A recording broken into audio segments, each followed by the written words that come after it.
இப்போ சட்டமன்றத்தில் டிவிகேயால் வந்து பார்த்தீங்கன்னா எதிர்கட்சிகள் எழுப்புற கேள்விகளுக்கு முறையாக பதில் சொல்ல தெரியல. நிர்மல்குமார் அவர்கள் இது மாதிரி கரூர் கம்பெனின்னு சொல்லி தெரியாம சொன்ன மாதிரி வார்த்தை தவறை சொன்ன மாதிரி ஒரு சீனை கிரியேட் பண்ணுவாரு. நம்ம கரூர் கம்பெனி கனிமொழி அவர்கள் வந்து தனக்கு பொதுச் செயலாளர் பதவி அல்லது கட்சியில பொருளாளர் பதவி பூர்த்தி ஆகணும். செந்தில் பாலாஜி என்ன சொல்லியிருக்காரு அப்படின்னா, எடப்பாடி பழனிசாமி அவர்களுக்கு நம்ம பேசிட்டோம், நம்ம நம்பிக்கை இல்லாத தீர்மானத்தை கொண்டு வருவோம், கொண்டு வந்து இந்த ஆட்சியை கலைச்சிடணும்.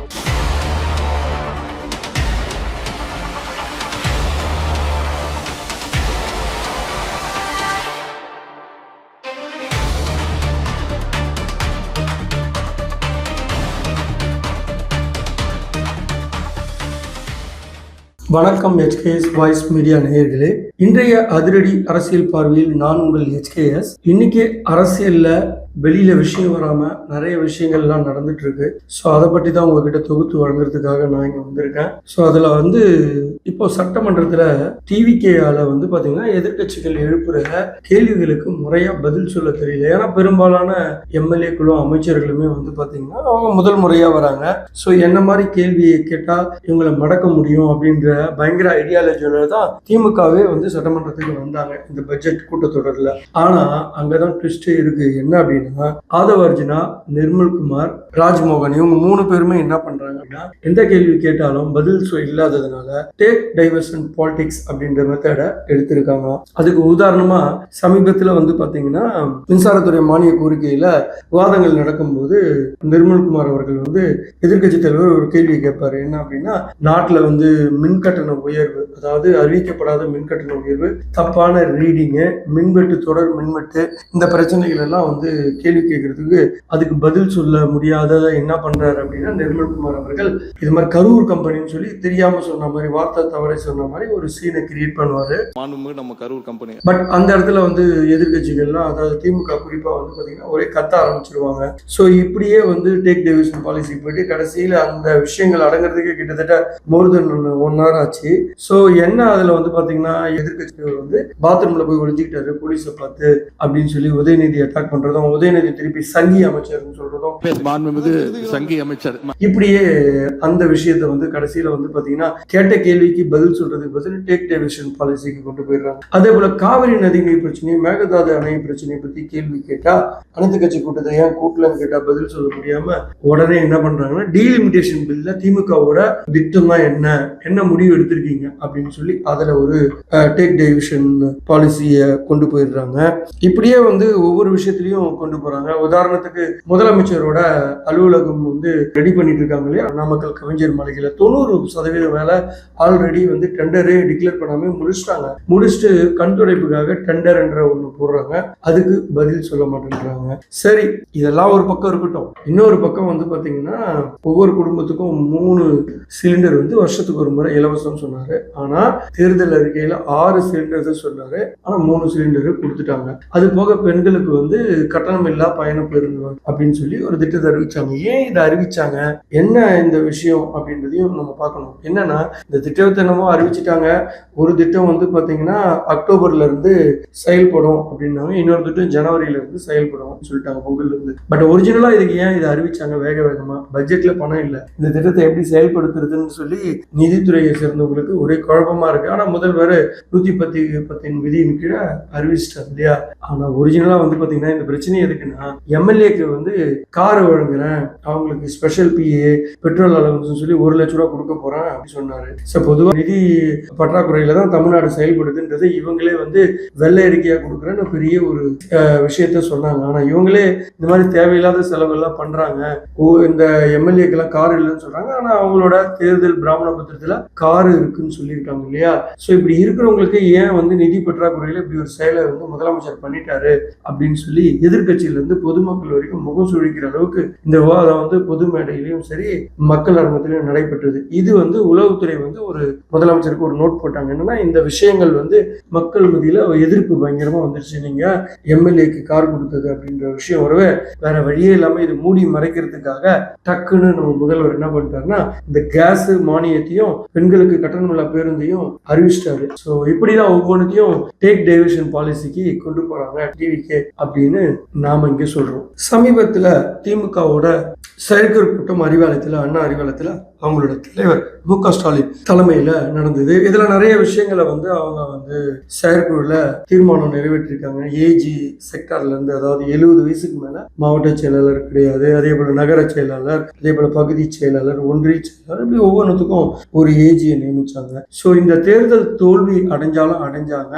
இந்த குறுநில மன்னர்கள், அதாவது காலங்காலமாக மாவட்ட செயலாளர்கள் இருக்கும் நிறைய வந்து மாவட்ட செயலாளர்களை மாற்றணும் அப்படின்றது ரொம்ப நாளாக நீண்ட கால கோரிக்கையா அவங்க கட்சிக்குள்ள தொண்டர்கள் மத்தியிலையும் நிர்வாகிகள் மத்தியிலையும் இருந்துச்சு. இதை எப்படிரா களை எடுக்கலாம் அப்படின்னு சொல்லி ரொம்ப நாளா கலைஞர் காலத்தை தொட்டு இதுக்கு ஒரு முடிவு கட்ட முடியாம திமுகவில் இருந்தாங்க. பட் இந்த தேர்தல் தோல்விக்கு அப்புறமா இதுதான் சரியான சமயம் அப்படின்னு சொல்லி அவங்களோட ஒழுங்கு நடவடிக்கை இந்த குழு கொடுத்த பரிந்துரையின் அடிப்படையில சில திட்டங்களை முன்னெடுத்திருக்காங்க. அதனால 70 வயசு தாண்டின மாவட்ட செயலாளர்கள் யாருக்கும் மீண்டும் மாவட்ட செயலாளர் கிடையாது. ஸோ இதன் அடிப்படையில என்ன பண்றாங்க அப்படின்னா, உதயநிதி ஸ்டாலின் அவர்களுமே இளைஞர்களுக்கு அதிக முக்கியத்துவம் தரணும் அப்படின்னு சொல்றாரு. அதே போல கனிமொழி அவர்களும் வந்து, அதாவது தன்னை சார்ந்த ஆதரவாளர்களுக்கு குறிப்பா பெண்களுக்கு 30% குறையாம மாவட்ட செயலாளர் பதவியை கொடுக்கணும் அப்படின்றத தலைவர் ஸ்டாலின் அவர்கள்கிட்ட அழுத்தம் கொடுக்குறாங்க.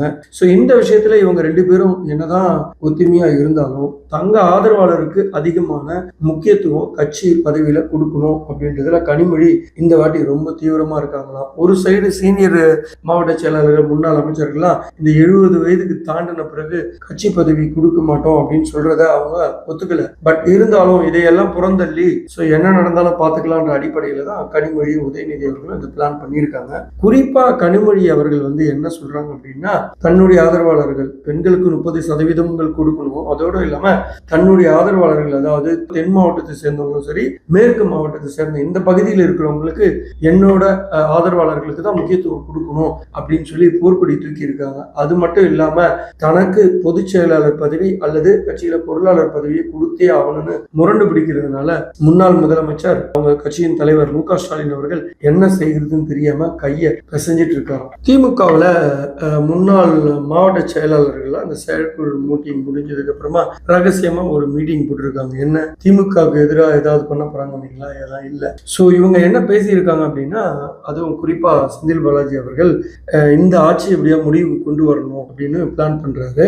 ஸோ இது சம்பந்தமா முன்னாள் அமைச்சர்களை பேசும்போது சேகர் பாபு அவர்களும் சொல்றாரு, ரொம்ப தான் ஆடிட்டு இருக்காங்க, ரொம்ப நம்மளை பத்தி கேவலமா பேசுறது, நம்ம ஊழல் செஞ்சோன்ற மாதிரியே பிரபகண்டா படுத்துறாங்க, இப்படியே போச்சுன்னா நம்மளுக்கு அரசியல் எதிர்காலமே இருக்காது, அதனால இந்த ஆட்சியை முடிவுக்கு கொண்டு வரணும் அப்படின்னு சொல்லி பிளான் பண்றாங்க. ஸோ இதுல செந்தில் பாலாஜி என்ன சொல்லியிருக்காரு அப்படின்னா, எடப்பாடி பழனிசாமி அவர்கிட்ட நம்ம பேசிட்டோம், நம்ம நம்பிக்கை இல்லாத தீர்மானத்தை கொண்டு வருவோம், கொண்டு வந்து இந்த ஆட்சியை கலைச்சிடணும், ஸோ இதை வந்து இன்னும் இதை பத்தி நீடிக்க விடக்கூடாதுன்னு சொல்லி பொங்கலுக்குள்ள ஒரு மாஸ்டர் பிளான் அப்படி போட்டிருக்காங்க. எப்படின்னா, ஸோ டிவிகே எம்எல்ஏக்களுக்குள்ளேயே இந்த பிரச்சனையை உருவாக்கணும், அதாவது டிஎம்கேலையும் சரி அதிமுகவில் இருந்து நிறைய பேர் போய் அங்க எம்எல்ஏ ஆகியிருக்காங்க இல்லையா, இவங்களெல்லாம் வந்து பேச வைக்கணும். அதாவது எப்படின்னா, தாவேக்காக்குள்ள ஏதாவது ஒரு பிரச்சனையை உண்டு பண்ணி குரல் எழுப்பணும். உதாரணத்துக்கு இப்ப தமிழக சார்ந்த ஏதாவது ஒரு விஷயத்துல வந்து டிவிகே வந்து முக்கியமான முடிவு எடுக்க முடியாம விட்டுறாங்க இல்லையா, அந்த மாதிரி விஷயங்களை தேர்ந்தெடுத்து பிரச்சனையை உருவாக்கணும்னா ஸோ அங்க இருக்கிற எம்எல்ஏக்களை வச்சு போர்க்கொடியை தூக்க வச்சோம்னாவே ஆட்டோமேட்டிக்கா நம்பிக்கை இல்லாத தீர்மானத்துல வெற்றி பெற்று விடலாம் அப்படின்றதுதான் சேகர் பாபுவோட ஐடியாவும் இருக்கு. இதுக்கு பெரும்பாலான முன்னாள் திமுக அமைச்சர்கள்லாம் வந்து ஓகே அப்படின்னு சொல்லியிருக்காங்க. ஸோ இதுக்கு தேவைப்படுகிற செலவை நாங்க ஏத்துக்கிறோம் அப்படின்னு எல்லா அமைச்சர்களுமே, முன்னாள் அமைச்சர்களுமே சொல்லியிருக்காங்க. கூடிய விரைவில் ஆட்சி கவிழுதோ இல்லையோ நம்பிக்கை இல்லாத தீர்மானத்தை கொண்டு வர போறாங்க அப்படின்றதுல ஐயம் இல்லை. சமீபத்துல தென்னிந்திய முதல்வர்கள் மாநாட்டு கோவளத்துல நடந்தது. அதுல உள்துறை அமைச்சர் அமித்ஷா கலந்துகிட்டாரு. இதுல முதல்வர் அவர்களும் அமித்ஷா அவர்களும் ரகசியமா பேசும்போது சில விஷயங்களை முன்னெடுத்திருக்காங்க. அதாவது என்ன சொல்றாரு அப்படின்னா, முதல்வர், நான் இந்த தமிழகத்தை வந்து இந்தியாவிலேயே முதன்மை மாநிலமா கொண்டு வரணும், அது எங்களுக்கு நிதி நிலை நெருக்கடி ரொம்ப இருக்கு, அதுக்கு நீங்க எங்களுக்கு சப்போர்ட் பண்ணும், கொஞ்சம் நிதியை வந்து கூட்டி தரணும் அப்படின்னு சொன்னாரு. அதுக்கு அமித்ஷா அவர்கள் எல்லாத்துக்கும் தலையசைச்சிருக்காரு. அந்த சமயத்துலதான் வந்து பாத்தீங்கன்னா பரந்தூர் விமான நிலையத்தை விவகாரம் இருக்குல்லையே, அதை ரத்து செய்ய போறேன் அப்படின்னும் சொல்லியிருக்காரு. அதுக்கு ஏன் அப்படின்னு கேட்டிருக்காரு. இல்ல, அங்க விவசாயிகள் பாதிக்கப்படுறாங்க, அதுக்கு பதில் மாற்று இடத்தை நான் தேர்ந்தெடுத்து தரேன், நீங்க எனக்கு உடனடியாக எனக்கு அது அப்ரூவல் வாங்கி கொடுக்கறதுல இருந்து பட்ஜெட் அலோகேட் பண்றதுல இருந்து வேகமா பண்ணிக்கணும் அப்படின்ற கோரிக்கையும் வச்சிருக்காரு. சரி, எல்லாத்துக்கும் தலையாட்டி இருக்காரு. தலையாட்டிட்டு அப்போ முதல்வர் அவர்கள் தான் வீட்டுல இருந்து, அதாவது சமைக்கிறதுக்கு உண்டான மசாலா ஐட்டம் இருக்கு இல்லையா, இதை வந்து கைப்பட எங்க வீட்லயே சுத்தமா தயாரிச்சது, இது ரொம்ப நல்லா இருக்கும், நீங்க வந்து உங்க சமையல்ல குக் பண்றவங்க கிட்ட இதை கொடுத்தீங்கன்னா நல்லா சமைச்சு சாப்பிடலாம், உடல் ஆரோக்கியத்துக்கு நல்லா இருக்குன்ற அடிப்படையில் அன்பா கொடுத்திருக்காரு. அது அமித்ஷாவும் சிரிச்சுக்கிட்டு வாங்கிட்டு இருக்காரு. ஸோ அப்ப அமித்ஷா வந்து ஒரே ஒரு விஷயத்த சொல்லியிருக்காரு, என்ன அப்படின்னா, உங்க கூட்டணியில காங்கிரஸ சேர்த்தது மட்டும் இல்லாம மந்திரி சபையும் கொடுத்திருக்கீங்க, இது வந்து பிரதமருக்கும் விருப்பம் இல்லை. ஏன்னா காங்கிரஸ் இந்தியாவில் இருக்கக்கூடாதுன்னு நினைக்கிற கட்சி நாங்க, அப்படி இருக்கிற கட்சியை நீங்க தமிழகத்துல வளர்க்குறீங்க, இதுல எங்களுக்கு எந்த விதமான உடன்பாடும் இல்லை, நீங்க இந்த காங்கிரஸை கழட்டி விடுற வேலையை பாருங்க முதல்ல அப்படின்னு சொல்றாரு. அப்போ விஜயோட மௌனம் அப்படின்றது எதை குறிக்குது அப்படின்னா, ஒருவேளை நான் காங்கிரஸ் வெளியே அமைச்சிருந்தா எனக்கு வந்து பெரும்பான்மைக்கு போதிய எம்எல்ஏக்கள் இல்லாம போகுது அப்படின்ற பார்வையிலையும் அவருக்கு தெரியுது. அதுக்காக தான் அமித்ஷா அவர்கள் என்ன சொல்றாருன்னா, நீங்க குதிரை பேரமோ என்ன வேணா நடத்திக்கங்க, அதிமுக திமுக இருந்து எம்எல்ஏ எடுத்துட்டு ராஜினாமா பண்ண வச்சுட்டு இடைத்தேர்தலில் வெற்றி பெற்று நீங்க மெஜாரிட்டியா எடுத்தாலும் எங்களுக்கு கவலை இல்லை, நாங்க கண்டுக்க மாட்டோம். அதே நேரத்துல காங்கிரஸ் உங்க கூட கூட்டணியில இருக்கக்கூடாது அப்படின்ற அடிப்படையில தான் அமித்ஷா அவர்கள் சொன்னாரு. அதனோட வெளிப்பாடு தான் அடுத்த பிரதமர் வந்து தென்னிந்தியாவில இருந்து வரணும் அப்படின்றதுனால தான் விஜய் அவர்கள் அந்த பட்டாசை கொளுத்தி போட்டிருக்காங்க. அந்த பட்டாசு தான் இப்ப படன்னு வெடிச்சிட்டு இருக்கு. சோ ராகுல் காந்தி தான் எதிர்கட்சிகளோட பிரதமர் வேட்பாளர் அப்படின்னு நினைக்கிற நேரத்துல தென்னிந்தியாவில இருந்து விஜய் வந்துருவாரு ஒரு வேட்பாளர், பிரதமர் வேட்பாளர் அப்படின்ற பட்டாசை வெடிக்க வச்சு ராகுல பயங்கரமாக உஷ்ணப்படுத்தி இருக்காங்க. இந்த வெளிப்பாடு காங்கிரஸ் ஆட்டோமேட்டிக்கா வெளியே போயிடுமா, இவங்களுக்குள்ள பிரச்சனை உண்டாகி வெளியே போயிடுமா அப்படின்னு பார்க்கப்படுது. ஸோ எதுவாக இருந்தாலும் என்ன நடக்குதுன்னு நம்ம பொறுத்து இருந்து தான் பார்க்கணும். ஸோ மதுரை மாவட்டத்தில் இருக்க உசிலம்பட்டி தொகுதி டிவிகே எம்எல்ஏ விஜய் மகாலிங்கம் அவரோட முதல் சட்டமன்ற உரை, ஏன்னா கன்னி பேச்சின்னு சொல்லக்கூடாதுன்னு சொல்லி பிரேமலதா அவர்கள், சௌமியா அன்புமணி அவர்கள்லாம் வந்து குரல் கொடுத்தாங்க. அதனால சட்டமன்றத்தோட முதல் பேச்சு அப்படின்ற அடிப்படையில் அவர் திமுகவை ரொம்ப அட்டாக் பண்ணி பேசியிருப்பாரு. ஸோ இதன் அடிப்படையில் தான் அவருக்கு வந்து பாத்தீங்கன்னா மதுரை மாவட்ட எஸ்பி தேவேந்திரன் அவர்கள் வந்து அவருக்கு 2 பேரை, அதாவது 24 மணி நேரம் வந்து சுழற்சி முறையில துப்பாக்கி ஏந்திய பாதுகாப்பு கொடுத்துருக்காங்க. எதுக்கு அப்படின்னா, அவரோட முதல் பேச்சிலே வந்து பாத்தீங்கன்னா திமுகவை பயங்கரமா அட்டாக் பண்ணியிருப்பாரு. ஸோ உதாரணத்துக்கு தண்ணி பிரச்சனையை உசிலம்பட்டி தொகுதியில இருக்குன்ற மாதிரி சொல்லி வைகை நதியில வந்து பாத்தீங்கன்னா கரையோரம் இருக்க மக்களுக்கு வெள்ள அபாய எச்சரிக்கை கொடுப்பாங்க. அப்படி தண்ணி வரும்போது எங்க உசிலம்பட்டி பகுதி மக்களுக்கு மட்டும் தண்ணியே கொடுக்க மாட்டாங்க திமுக காரங்க அப்படின்னு ரொம்ப காட்டமா பேசியிருப்பாரு. ஸோ அது போக இல்லாம எங்க ஊர்ல எல்லாம் வந்து பாத்தீங்கன்னா இங்க இருக்கிற சில சட்டமன்ற உறுப்பினர்கள் அவங்க ஊர்ல 200 அடி தோண்டினாவே தண்ணி வந்து வரமாட்டேங்குதுன்னு சொல்லுவாங்க. ஆனா உசிலம்பட்டி பகுதியில 1200 அடி கீழே போனாலும் தண்ணி இல்லை அப்படின்ற போல பயங்கரமா இந்த ஊரையே நாசம் பண்ணிட்டாங்க. கூகுள் மேப்ல அதுவும் தமிழ்நாட்டுல குறிப்பா உசிலம்பட்டி இந்த தொகுதியே இல்லாம ஆக்கியிருப்பாங்க. ஒருவேளை திமுக மீண்டும் வெற்றி பெற்று இருந்தா நல்ல வேலை, தாவேகா வந்து வின் பண்ணதுனால தப்பிச்சோம் அப்படின்ற அடிப்படையிலையும் பேசியிருப்பாரு. ஸோ இதுக்கு முதல்வரே அவரை தனிப்பட்ட முறையில் அழைச்சி உங்க தொகுதிக்கு வந்து என்னென்ன குறைகள் இருக்கோ நான் உடனடியாக நிவர்த்தி செய்து தரேன் அப்படின்னு சொல்லி அதிகாரிகளுக்கு உத்தரவு போட போறேன் அப்படின்னு சொல்லி இருப்பாரு. அப்படி ஒரு பயங்கரமான ஒரு பேச்சு. அதாவது அஜித் ஒரு படத்துல வந்து பாத்தீங்கன்னா அத்திப்பட்டு அப்படின்ற இடமே அழிஞ்சு போச்சு, அந்த மீனவர் பகுதியே அழிஞ்சு போச்சுன்னு ஒரு படம் வரும் இல்லையா? அதே போல இவர் சொல்றதை பார்த்தா தமிழ்நாட்டுல உசிலம்பட்டி இந்த தொகுதியே அழிஞ்சு போயிருக்கும் டிவிக்கு வரலன்னா அப்படி சொல்றதெல்லாம் ரொம்ப மிகப்படுத்திய வார்த்தை. சோ இந்த வார்த்தையை அவர் வந்து சட்டமன்றத்தில் உபயோகப்படுத்தி இருக்க கூடாது. இதனால திமுக சார்பாக அவருக்கு வந்து நிறைய வந்து உயிருக்கு அச்சுறுத்தல் இருக்கு. திமுக நிர்வாகிகள் தொண்டர்கள் எல்லாம் அவரை மிரட்டுறாங்க, இப்படி பேசுனது தப்புன்ற அடிப்படையில சோ அவருக்கு நிறைய கொலை மிரட்டல் வரவே காவல்துறையை சேர்ந்த எஸ்பி வந்து பாத்தீங்கன்னா அவருக்கு வந்து பாதுகாப்பு, துப்பாக்கி ஏந்திய போலீஸ் பாதுகாப்பு கொடுத்திருக்காங்க அப்படின்னு தகவல். ஸோ இதே போல பல அதிரடி அரசியல் விஷயங்களை உங்ககிட்ட ஷேர் பண்ண நாங்கள் ரெடியா இருக்கோம். மீண்டும் அடுத்த அதிரடி அரசியல் பார்வையை உங்களை சந்திக்கும் வரை உங்களிடமிருந்து விடைபெறுவது நான் உங்கள் HKS. நன்றி, வணக்கம்.